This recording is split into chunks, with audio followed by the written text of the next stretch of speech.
Cultural Christianity in America has trained the church to sit in silence on the sidelines and caused unbelievers to think there isn't anything worth following in Christianity. Cultural Christianity has caused far too much confusion and damage to the radical call of the gospel.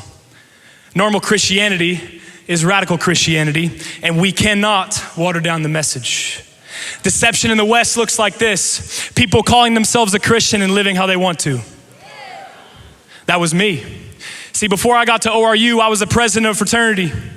I was living in sin, living in fear, and living for myself. In 2021, I had multiple encounters with Jesus Christ and transferred to ORU in 2022.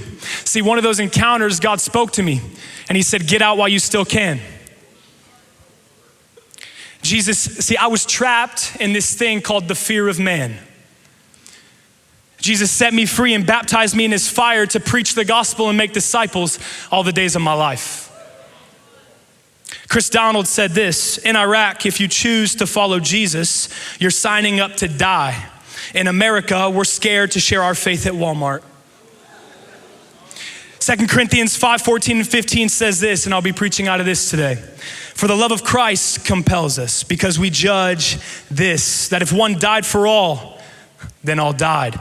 And he died for all, that those who live should live no longer for themselves, but for him who died for them and rose again. See, you know what makes Christianity boring? Two things: when you make it about you and when you sit on the sidelines. See, the gospel in Galatians 1:12 tells us it's a revelation of Jesus Christ. Brothers and sisters, we need to cry out for the spirit of wisdom and revelation in the knowledge of Jesus, that the eyes of our heart would be enlightened to know the hope that he's called us. Christianity is about Jesus. Jesus confronts the lie immediately by saying, okay, you want to live for me? You got to die to yourself. Confronts that right away. Okay, what is this love of Christ that Paul's talking about? In 2 Corinthians 5, it's the cross. It's the Son of God laying down his life for you, shedding his blood for you. Why? Because he loves you. The cross, there's a message in the cross. You're wanted, you're seen, and you're known by God. The cross has to be your source of validation. If you do not find your validation or identity in the cross or what Jesus says about you, you will constantly seek approval from others, making them your God. And this leads to fear of man, insecurity, not knowing who you are, emptiness, which is ultimately idolatry. See the cross, then live radically, as Derek Mack said. We live from the approval of God, not for it. The cross is our stamp of approval. And some of you may say, well, Nate, I don't feel the love of God. Stare at Calvary and believe his love. What does the love of Christ compel us to do? Number one, the love of Christ compels us to die to ourselves. That those who live should live no longer for themselves. Paul tells us in 2 Timothy 3:2, hey, this is what godlessness is gonna look like in the last days. People are going to love themselves. Galatians 2:20 says, I have been crucified with Christ. It's no longer I who live, but Christ who lives in me. The life I now live in the flesh, I live by faith, not by feelings, by faith in the Son of God who loved me and gave himself for me. Number two, the love of Christ compels us to live for him radically. See, we love because he first loved us. See, this love found at Golgotha, this love found at the cross, it compels us to seek and to save the lost. It compels us not to sit on the sidelines and criticize the church, but to take action and make disciples yourself. This love compels us to make disciples. Evangelism and discipleship were never meant to be divorced. The call is to make disciples, but in order to make disciples, we got to preach the gospel.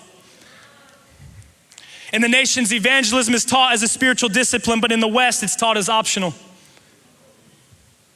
See, the cost of evangelism in America is rejection, reputation, and awkward conversations. But hey, we flip that to the nations, it could cost you your life. See, it sounds a lot like what Jesus said, count the cost. In John 4:35, Jesus said this, wake up and look around. The fields in Tulsa, in Jenks, in Broken Arrow are already ripe for harvest. ESV says, lift up your eyes and see. We have to be people that lift up our eyes and see at Costco, at Sam's Club, at Target, at Walmart, at Quick Trip. because there's people that need to know Jesus loves them. God is looking for those that will make themselves available to him in his will. He's looking for those that will say yes. Jesus laid down his life for you. Will you lay down your life for him? I got a practical slide for you guys real quick. Snap a picture of this. I don't have time to explain it, but I want to finish with this. Maximus Decimus Meridius in the movie Gladiator said this: what we do in life echoes in eternity. Brothers and sisters, don't waste your life.